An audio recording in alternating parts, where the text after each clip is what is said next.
మన తెలంగాణ సోదరుడు శ్రీ నన్నూరి నర్సిరెడ్డి గారిని రావాల్సిందిగా ఆహ్వానిస్తున్నాం.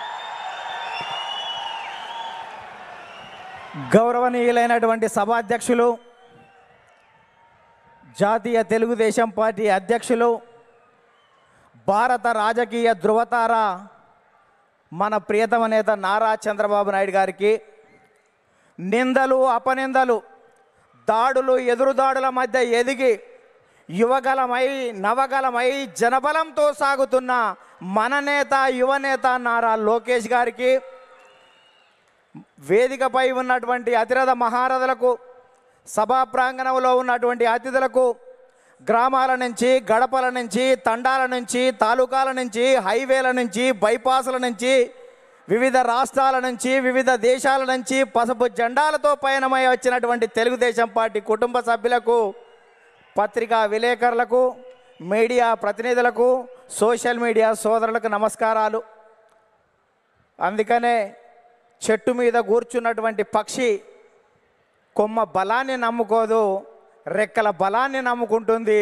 తెలుగుదేశం పార్టీ కార్యకర్తల బలగాన్ని నమ్ముకుంటుంది. కాబట్టి కార్యకర్తలే ఈ పార్టీకి ఇంధనం. అందుకే మీకు నా తొలి వందనం అని ఈ సందర్భంగా గుర్తు చేస్తున్నాను. అద్భుతమైనటువంటి వాతావరణం ఇది. మొన్నటి వరకు ఒక రకంగా ఉండే, మా కాడ ముక్కోడు పోయిండు, మీ కాడ తిక్కోడు పోయిండు. ఇవాళ ముక్క ఆయనేమో లిఫ్ట్ ఇరిగేషన్, తిక్క ఆయనేమో ఆత్మలతోటి మాట్లాడేటువంటి పరిస్థితి ఏర్పడ్డది. ఈ సమయంలో జనం కోసం, జాతి కోసం, పేదల కోసం, బీదల కోసం మహానాడు ఏర్పాటు చేసుకొని అధికారంలో ఉంటే ప్రజలకు చేయవలసిన దాని గురించి, ప్రతిపక్షంలో ఉంటే ప్రజా సమస్యల మీద మాట్లాడేటువంటి ఈ మహానాడు వేదికపై, ఈ మహత్తరమైన వేదికపై తెలుగు జాతి విశ్వఖ్యాతి అనేటువంటి అంశం మీద ఈ తీర్మానాన్ని బలపరిచే అవకాశం ఇచ్చిన బాబు గారికి ధన్యవాదాలు.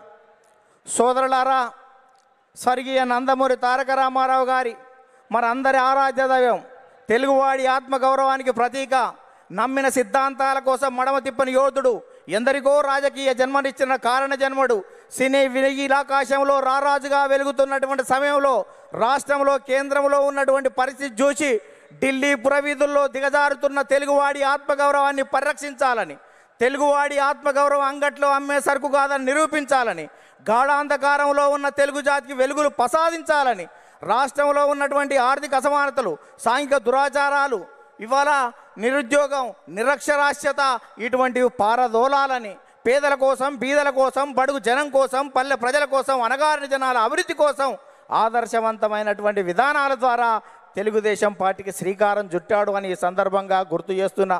అందుకనే తెలుగుదేశం పార్టీ ఆవిర్భావం తర్వాత రాష్ట్ర రాజకీయాల్లో పెను సంచలనం చంపింది. 9 నెలల్లోనే ఇవాళ అధికారంలోకి వచ్చినటువంటి చరిత్ర మనది. భారతదేశ రాజకీయాల్లో సంచలనాలు సృష్టించినటువంటి చరిత్ర మనది. ఒక ప్రాంతీయ పార్టీగా ఉండి భారత పార్లమెంట్లో ప్రతిపక్ష స్థాయిలో కూడా ఉండగలమని నిరూపించినటువంటి చరిత్ర మనది. భారత ప్రధానమంత్రులు, రాష్ట్రపతుల ఎన్నికలో కూడా ప్రధానమైన భూమిక పోషించినటువంటి చరిత్ర తెలుగుదేశం పార్టీ. అందుకనే తెలుగుదేశం పార్టీ ఆవిర్భావం తర్వాత గ్రామాలకు మౌలిక సౌకర్యాలు అందాయి, ప్రజలకు సంక్షేమ ఫలాలు అందాయి, ప్రజలకు రాజకీయ చైతన్యం వచ్చింది, బలహీన వర్గాలకు రాజకీయ జీవితం వచ్చింది అని ఈ సందర్భంగా గుర్తు చేస్తున్నా. సామాజిక మార్పులకు స్వాగతం పలికాం, ఆర్థిక అభివృద్ధికి అందలం వేశాం, నిమ్న జాతర ఉద్ధరణ కోసం, బడుగు జన ఉద్ధరణ కోసం బాటలు వేశాము అని సందర్భంగా గుర్తు చేస్తున్నాను. అందుకని సోదరులారా,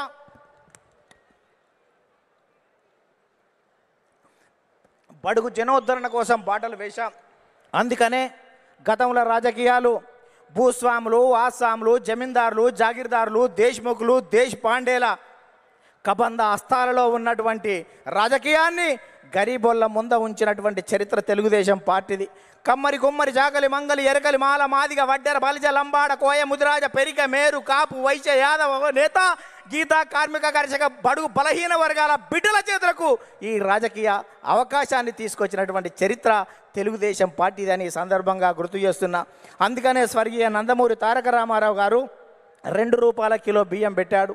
ఆ రోజు ఉన్నటువంటి తినేవాడికి తిండి, ఉండడానికి ఇల్లు, కట్టుకోవడానికి బట్టలు ఉండాలని 2 రూపాయల కిలో బియ్యం పెడితే 30 సంవత్సరాల క్రితం 40 సంవత్సరాల క్రితం తెలుగుదేశం పార్టీ పెడితే ఈ దేశంలో ఆహార భద్రతా చట్టం మనం పెట్టిన దానికి 20 సంవత్సరాల తర్వాత ఆహార భద్రతా చట్టం వచ్చింది. అంటే తెలుగుదేశం పార్టీ ఒక నిర్ణయం చేస్తే ఈ దేశం వివిధ రాష్ట్రాలు 20 సంవత్సరాల తర్వాత ముందు చూపుతోటి చేస్తున్నటువంటి పరిస్థితి ఉంది.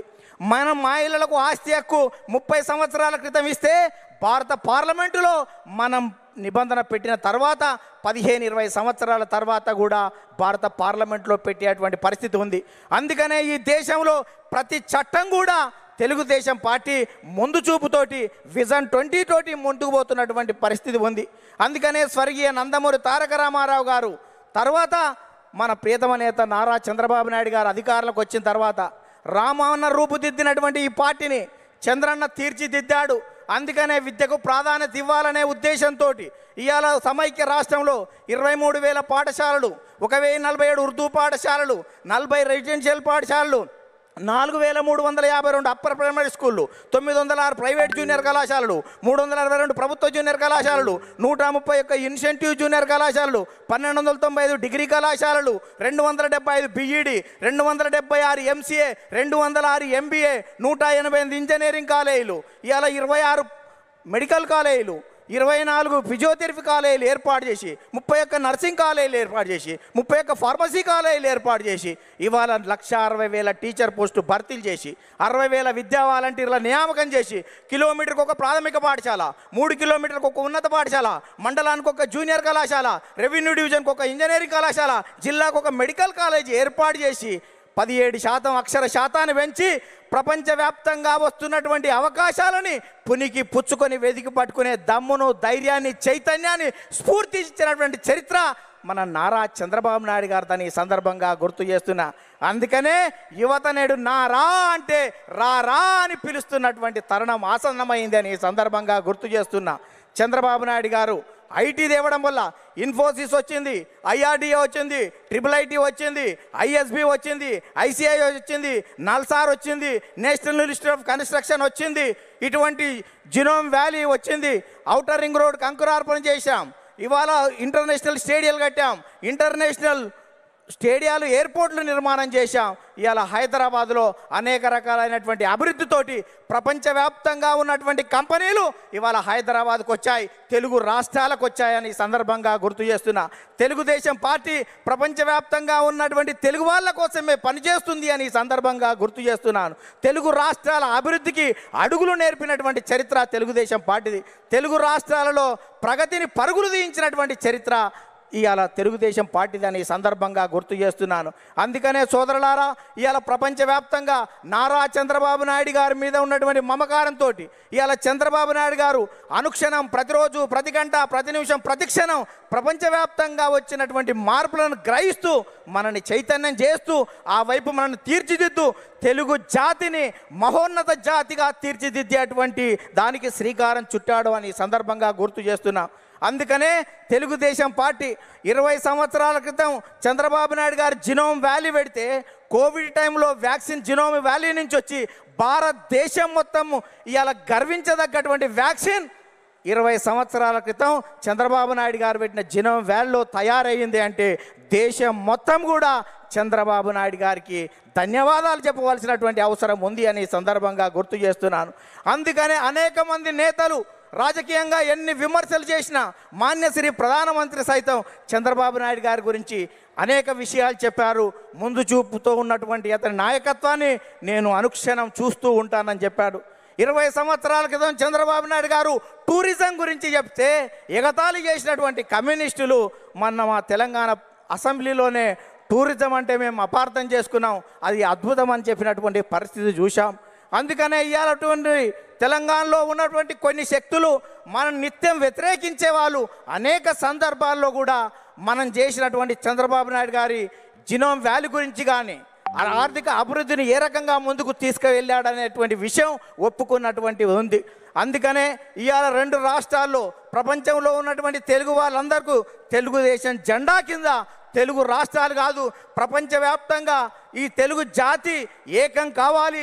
తెలుగుదేశం జెండా కింద మనం అందరం ఐక్యంగా ముందుకు సాగుతూ ప్రపంచంలో ఒక గొప్ప జాతిగా మనం కీర్తి గడించవలసిన అవసరం ఉందని చెప్తూ ఆ కార్యక్రమానికి శ్రీకారం చుట్టిన నారా చంద్రబాబు నాయుడు గారికి, లోకేష్ గారికి ప్రత్యేక ధన్యవాదాలు చెబుతూ మనం అందరం కలిసి కట్టుగా కలిపి జట్టుగా ఈ పార్టీ ప్రతిష్టత కోసం కృషి చేద్దామని చెప్తూ ముగిస్తున్నాను. ధన్యవాదాలు.